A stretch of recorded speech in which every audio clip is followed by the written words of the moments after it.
जहां पानी नहीं वहां कागजों में लहरें उठ रही और जहां तालाब नहीं वहां करोड़ों की तस्वीरें बन रही।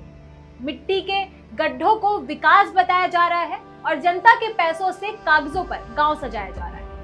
अगर हम कहें कि हाईवे के किनारे बने गड्ढे सरकारी रिकॉर्ड में नवीन तालाब बन गए और उन पर 20 से 25 लाख रुपए तक का भुगतान भी हो गया, तो क्या आप यकीन करेंगे?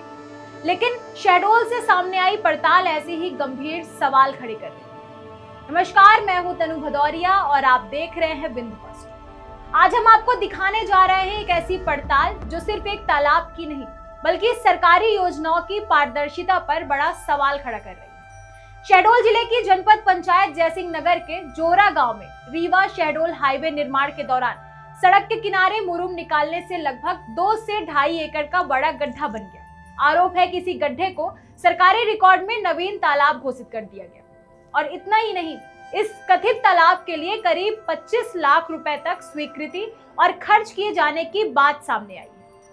यही नहीं, इस ब्लॉक की बरना पंचायत के झिरिया गांव में करीब 20 साल पुराना तालाब पहले से मौजूद है। करीब 3 साल पहले उसकी पाल टूट गई थी और स्थानीय लोगों की माने तो जरूरत उसकी मरम्मत की थी, लेकिन विभाग ने उसी स्थान को 20.56 लाख रुपए की लागत से नवीन तालाब निर्माण बताकर स्वीकृति दे दी। मामला सिर्फ यहीं तक सीमित नहीं है। बिहारी ब्लॉक के तेंदुआ गांव में बाढ़ सागर डैम के पास स्थित दर्री नाले की पुलिया और पिंचिंग का काम पहले ही डीएमएफ फंड से लगभग 12 लाख रुपए में किया जा चुका था, लेकिन बाद में इसी नाले को सांसद निधि के प्रस्ताव पर लगभग 25 लाख रुपए की लागत से नवीन तालाब निर्माण दिखाकर स्वीकृति कर दिया गया।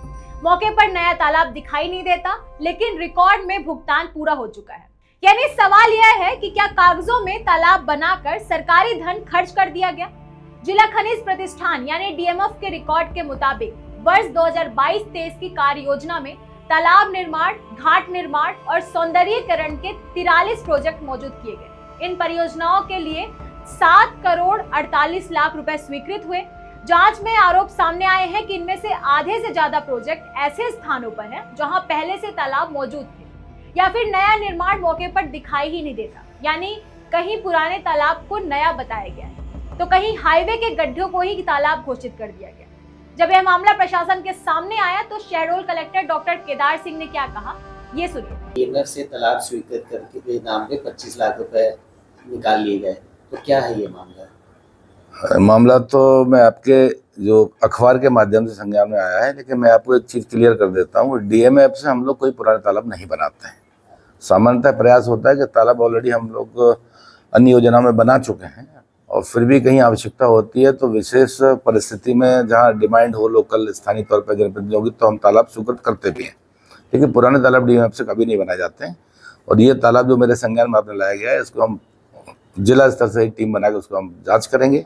अगर ऐसा हुआ है तो सख्त कार्रवाई करेंगे। इसमें सर एक और मामला है कि जयसिंह नगर की ग्राम बरना में एनआरईजीएस का जो तालाब था उसको भी डीएमएफ का तालाब बना के उसके नाम से भी पैसे निकाल लिए। बिल्कुल नहीं हो सकता है। आजकल तो इतना बढ़िया टेक्नोलॉजी आ गई, गूगल पे हम पुराना तालाब अभी देख सकते हैं। तालाब स्वीकृत हुआ है उसके पहले का डेटा हम देख सकते हैं, हम गूगल पे मिलता है हमको। और सामान्यतः हम सारे तालाब भी पिछले कई दिनों से सरकार ने खसरों में एंट्री करा दी है, तो ये झूठ अगर कोई बोलने की कोशिश करे वो भी नहीं छुप सकता है, हमें मिल जाएगा। जोरा में क्या डीएमएफ से तालाब स्वीकृत हुआ था? नहीं, अभी मैं नहीं बता सकता। हमने सीओ साहब से कहा है कि वो एक बार तालाब डीएमएफ से कभी स्वीकृत हुए पिछले 10 सालों में, 8 सालों में 16 से लेकर उनकी सबकी लिस्ट निकालें और एक बार उनको सेटअप निकाला देते हैं। सर एक और बड़ा सवाल है सर, जिले में मुरुम की रेट भी खराब नहीं है, बावजूद इसके मुरुम की सप्लाई हो रही है, उसमें भुगतान भी हो रहा है, जैसे पंचायतों के काम हो रहे हैं उनमें भी। कलेक्टर ने जांच का भरोसा दिया है, लेकिन सवाल अभी भी बाकी है। अगर मौके पर तालाब नहीं तो करोड़ों रुपए आखिर किस काम पर खर्च हुए? अगर पुराने तालाब को नया बताया गया तो जिम्मेदार कौन?